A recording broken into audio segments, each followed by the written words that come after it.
Muy buenos días, tardes o noches para todos los que escuchan estas pequeñas reflexiones. Hoy día vamos a hacer una reflexión en las bienaventuranzas y vamos a tomar la bienaventuranza que está en el libro de Mateo, capítulo 5, versículo 4, y dice así: Bienaventurados los que lloran, porque ellos recibirán consolación.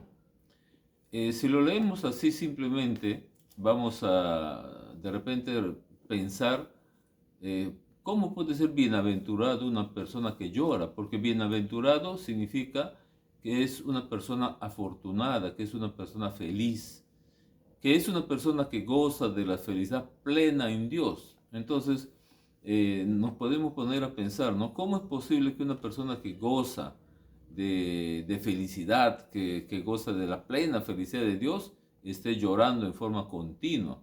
Porque miren, este versículo dice los que lloran, no es los que lloraron, los que llorarán o cosas por el estilo, no, sino que lloran significa que están llorando en forma continua, ¿no?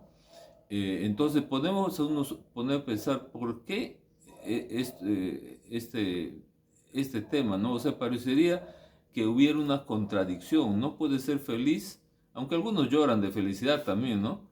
Pero nadie llora continuamente ¿cómo se llama? Cuando está feliz, ¿no? La felicidad de un llanto, a veces se salen unas lágrimas, pero la cara es diferente, ¿no? En este caso, si lo unimos a la última palabra que dice consolación, obviamente que el llanto es por algo que está afectando a la persona, ¿no? Por algo malo, por algo que le está haciendo daño, ¿no? Entonces, ¿a qué se refiere esta aparente contradicción, ¿no? Lo que nos está diciendo este llanto es de que es una persona que, que mira que todo lo que está pasando en el mundo, en su comunidad, en la familia, en el prójimo en general, ¿no?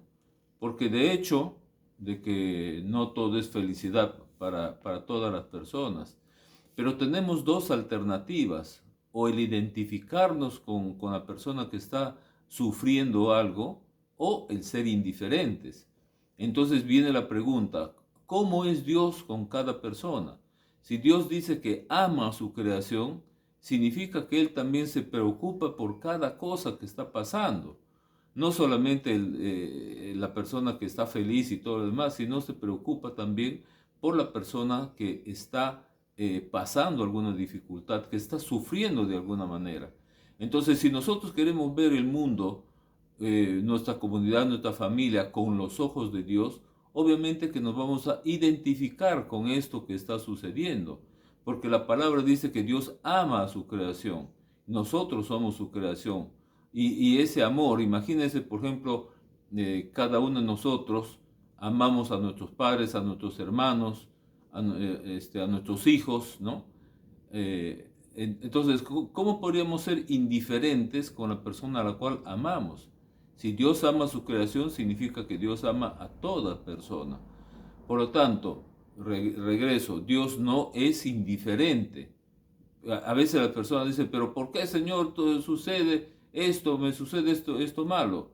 Muchas veces, la mayor parte de las veces cuando sucede algo malo, es porque la misma persona, el mismo ser, el mismo humano, provoca su propia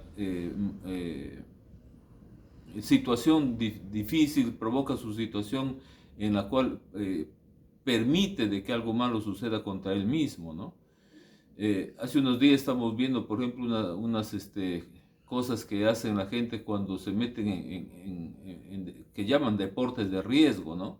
Alguna vez escuché que alguien decía, el único ser viviente que busca su propia autodestrucción es el hombre. Y es cierto, se mete a hacer cosas que son sumamente riesgosas, producto de eso, a veces quedan inválidos, a veces pierden la vida, o bueno, les sucede una serie de cosas, ¿no?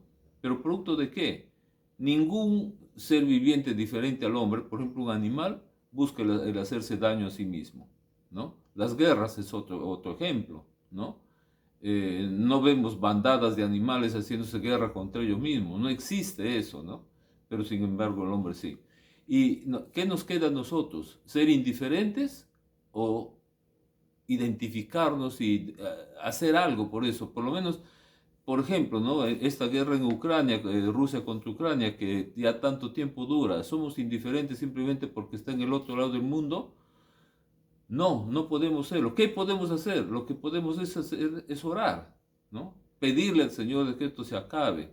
Pedirle al Señor que cesen todos estos abusos. No sabemos exactamente las motivaciones políticas, geopolíticas, etcétera, que pueden haber, ¿no? Pero sí, de hecho, de que toda guerra se comienza por un interés de una nación sobre otra, ¿no? Toda guerra funciona así, o las guerras civiles de un grupo de poder sobre otro. Pero no podemos ser indiferentes, tenemos que eh, por lo menos orar por ellos y no podemos hacer algo más, ¿no? Ahora, eh, ¿por qué luego nos dice de que recibirán consolación? ¿Qué es consolación? La consolación es aliviar una pena o un disgusto en una persona. Entonces, en 2 de Corintios capítulo 1 versículo 3 nos dice, bendito es el Dios y Padre de nuestro Señor Jesucristo, Padre de misericordias y Dios de toda consolación.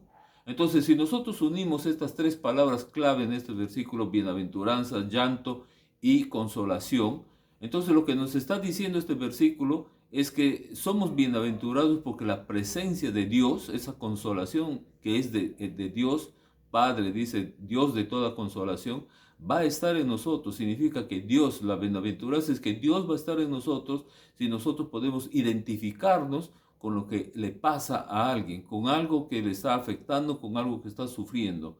Si está cerca a nosotros, podemos de repente hablarle, darle un abrazo, lo que fuera, levantarle el ánimo. Si está lejos, podemos orar por él, pero no podemos ser indiferentes. Lo contrario a bienaventuranza es desdichado. Desdichado aquel que no se identifica con el resto, que no puede sentir lo que el resto siente, que no puede siquiera levantar una oración a favor de una persona que está sufriendo. Entonces, ¿cuál es la bienaventuranza? Vuelvo a repetir, esa presencia de Dios en nuestra vida para poder sentir la forma como Él siente por su propia creación. Dios ama su creación y nosotros no podemos ser indiferentes a esa cosa, a esta creación que Dios hizo, a esta humanidad que Dios hizo con sus propias manos. Dios le bendiga y aprovechando que es 28 hoy día, felices fiestas patrias para todos los peruanos. Amén.